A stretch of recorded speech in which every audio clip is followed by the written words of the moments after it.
Hello student, आज के class में मैं क्लास 12 का एक बहुत ही बेहतरीन पॉइंट विलेन के बारे में विचार करने वाले हैं, सॉल्यूशन के बारे में विचार करने वाले हैं। सॉल्यूशन को समझाने का प्रयास करेंगे। सॉल्यूशन 11th क्लास में भी है और थोड़ा बहुत 9th क्लास में भी है। इस दृष्टि से यह जो पॉइंट चूज किए हैं बहुत ही इम्पोर्टेंट है और क्लास 12 में तो इसका विस्तृत चैप्टर ही है, विलेन एक हमारा चैप्टर ही है। तो आज हम क्लास में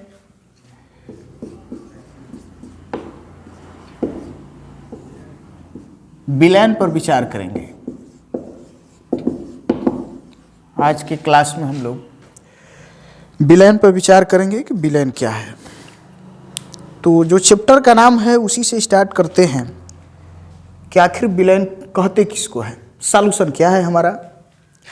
तो आइए समझ लेते हैं कि जो विलेन है या जिसको हम लोग सॉल्यूशन बोलते हैं, ये सॉल्यूशन है क्या। विलेन की परिभाषा दिया जाता है कि दो या दो से अधिक पदार्थों के समांगी मिश्रण को विलेन कहते हैं। परिभाषा हम देते हैं विलेन का कि दो या दो से अधिक पदार्थों के समांगी मिश्रण को विलेन कहते हैं। अब इस विलेन की जो परिभाषा हम लोग देख रहे हैं कि दो या दो से अधिक पदार्थों के समांगी मिश्रण को विलेन कहते हैं, इसमें एक शब्द यूज हो रहा है समांगी मिश्रण। समांगी मिश्रण मतलब कहने का मतलब ये है कि कभी भी दो या दो से अधिक पदार्थों का जब समांगी मिश्रण बनता है उसी को हम लोग विलेन कहते हैं। थोड़ा सा समझ लेते हैं कि समांगी मिश्रण क्या है।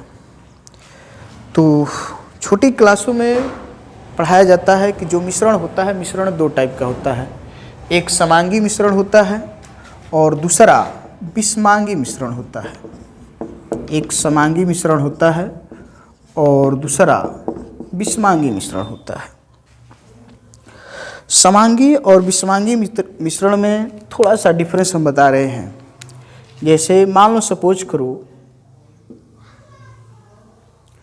कि कोई हमारा पात्र है जिसमें जल भरा गया है। जब इस जल में थोड़ी सी मात्रा चीनी का या नमक का डाल दो, चीनी या नमक की थोड़ी सी मात्रा इसके अंदर डालो, तो हम ये देखते हैं कि जब चीनी या नमक जल के अंदर पूर्ण रूप से घुल जाता है, जब चीनी या नमक जल के अंदर पूर्ण रूप से घुल जाता है तो इसको दो तीन पार्टों में, कई पार्टों में बांट लो, दो पार्टों में, तीन पार्टों में, जितने पार्टों में बांटना है इसको बांट लो। बांटने के बाद हम ये देखते हैं कि प्रत्येक पार्ट का जो प्रॉपर्टी है वह सेम है। प्रत्येक पार्ट का प्रॉपर्टी सेम है। तो ऐसा कहीं भी मिश्रण बनता है, जैसे दो जल में चीनी मिलाए या जल में नमक मिलाए तो ये मिश्रण बन रहा है, लेकिन ये देख रहे हैं कि इसके कई पार्ट करने पर प्रत्येक पार्ट की प्रॉपर्टी सेम है। तो जब प्रॉपर्टी सेम होती है तो उसको हम बोलते हैं समांगी मिश्रण।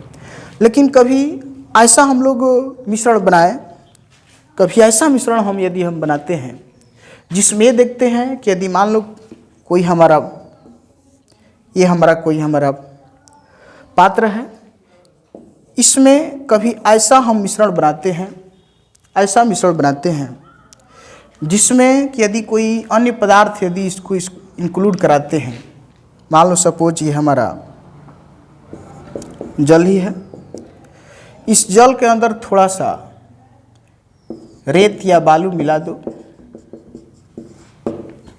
तो रेत या बालू मिला करके यदि इस पात्र को दो तीन पार्टों में डिवाइड करो, दो तीन पार्टों में बांट दो, तो हम ये देखते हैं कि प्रत्येक पार्ट की प्रॉपर्टी सेम नहीं है। प्रत्येक पार्ट की जो गुण है वह या प्रॉपर्टी है सेम नहीं है।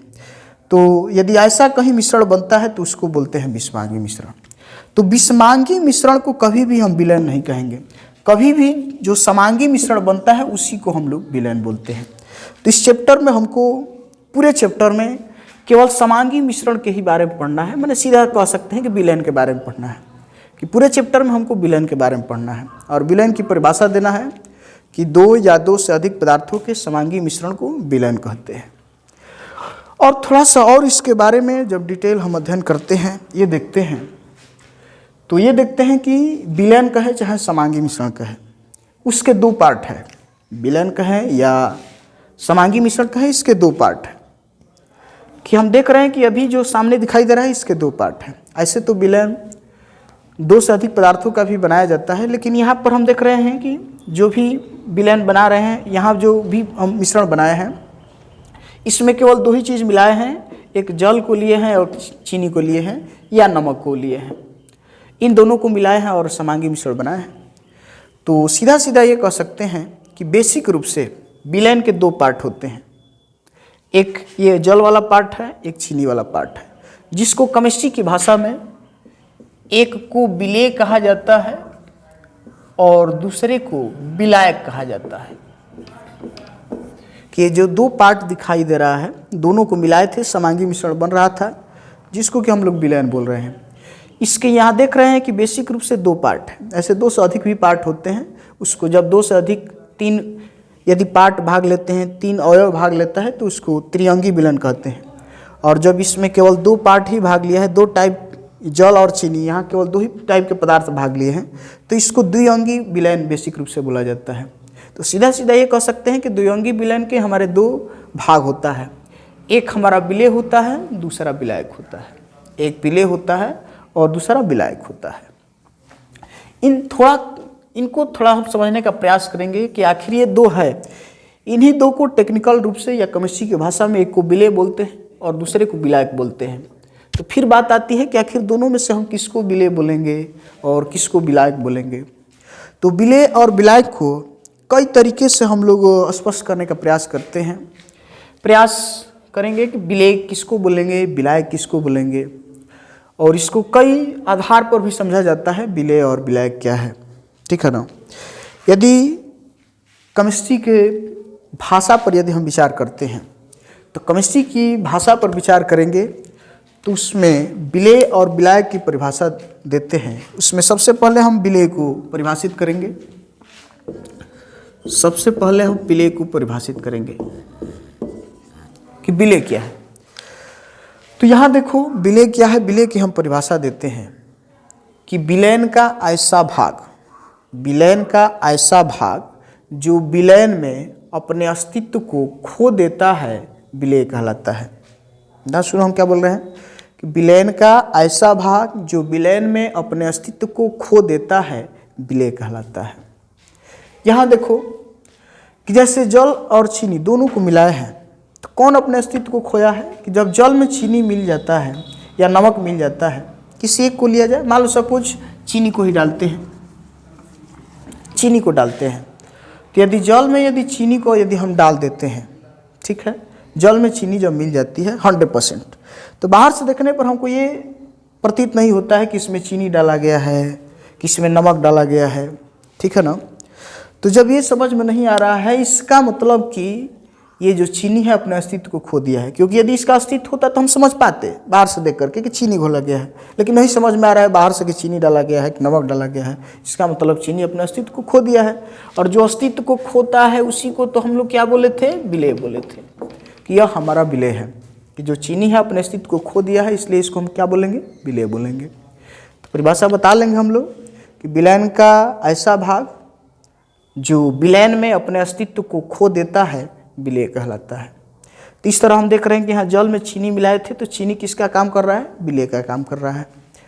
अब थोड़ा सा यदि विलायक की बात करते हैं, यदि विलायक को हम लोग परिभाषित करते हैं, दूसरा हमारा टर्म है विलायक, कि जो हमारे विलयन के हमारे ये दो पार्ट थे, कि जो विलेय और विलायक दो पार्ट थे, कि विलयन में मुख्य रूप से दो भाग होता है, या विलयन के मुख्य रूप से दो भाग होता है, विलेय और विलायक। तो विलेय को तो हम लोग देख लिए, दूसरा विलायक है। कि विलायक की हम परिभाषा देते हैं कि विलयन का ऐसा घटक जिसकी प्रकृति खुद विलयन जैसी होती है, विलायक कहलाता है। विलयन का ऐसा घटक जिसकी प्रकृति खुद विलयन जैसी होती है, विलायक कहलाता है। माने कहने का मतलब कि विलयन में कोई ऐसा पार्ट जरूर होता है जो खुद विलयन जैसा दिखाई देता है। जैसे सपोज करो कि शुरू में चीनी जल जब अलग अलग था तो चीनी का कुछ अपना अस्तित्व था, जल का भी कुछ अपना अस्तित्व था। लेकिन जब चीनी और जल दोनों मिल गया तो विलयन बन गया, माने समांगी मिश्रण बन गया। लेकिन अभी भी विलयन कहें कि विलयन कैसा दिखाई दे रहा है, चीनी जैसा कि जल जैसा, तो सीधा तुम्हारा आंसर होगा कि जो विलयन बना है विलयन जल जैसा दिखाई दे रहा है। तो मतलब कि अभी भी जल की प्रकृति विलयन जैसी है, इसलिए इस जल को हम लोग क्या बोलते हैं, विलायक बोलते हैं, कि जल हमारा क्या है, विलायक है। ठीक है ना। इसी बात को टूटी फूटी भाषा में भी समझा सकते हैं कि जो विलय हो जाता है या घुल जाता है उसको हम विलय बोलते हैं, और जो पदार्थ अपने अंदर किसी अन्य पदार्थ को घोलने की क्षमता रखता है उसको विलायक कहते हैं। टूटी फूटी भाषा में ऐसा हम समझाते हैं। उसके बाद थोड़ा सा ये भी हम समझाते हैं कि विलयन जो भी बना है इसमें जो कम मात्रा में उपस्थित होता है उसको विलय बोलते हैं, और जो अधिक मात्रा में उपस्थित होता है उसको विलायक बोलते हैं।